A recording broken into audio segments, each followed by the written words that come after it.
Good morning, everyone. The details are extremely preliminary, but I will release everything that we can at this time. About 3:10 this morning, our deputies were dispatched to a domestic disturbance call.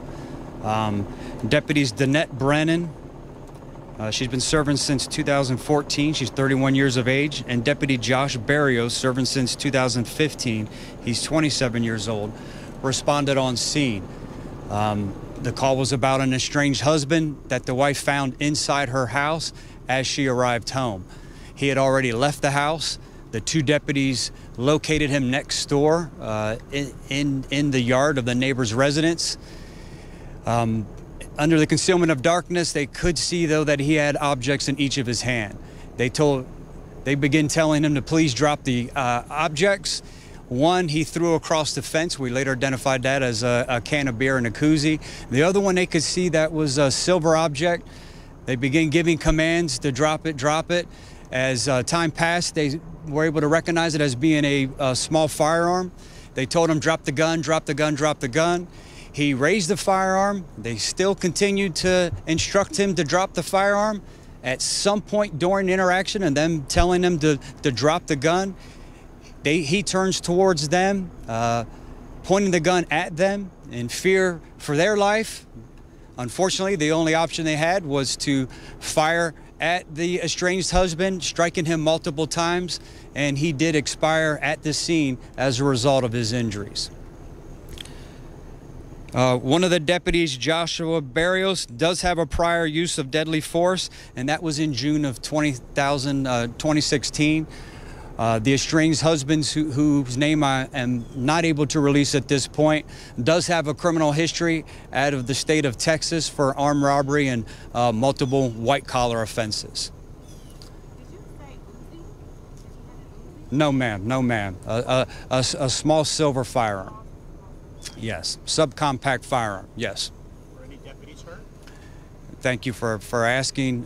Fortunately, neither deputy or anyone else here in the neighborhood around the scene was injured. So, Sheriff, at some point, this estranged husband was inside the house, and then the deputies, when they arrived, they found him outside. Do we know if the wife was inside the house as well, or did she arrive with him? Back at that point? She arrives home to find him unlawfully inside her home.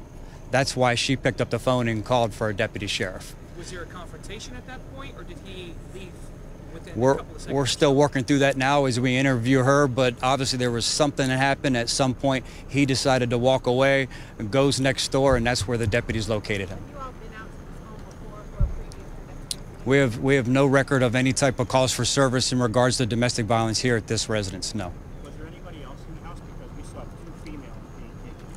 No, it's my understanding it was just her. She came home, and you could imagine probably the fright and fear in her mind as she located him inside her house, not expecting anyone else to be there. Sheriff, about how close were the deputies to this man when they fired? When they were looking to see if he had a firearm, what it was, when they fired, about what was the distance? I would say 10 to 15 yards, but like I said, we're still working through that as our forensic team is on site now.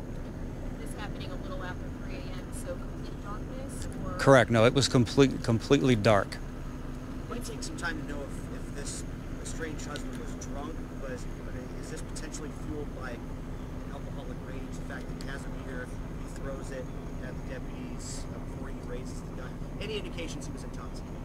We're working through that. I can't say that now with any type of clarity. He didn't throw the beer at the deputies. He threw it across the fence as they were asking him, drop what you have in your hands.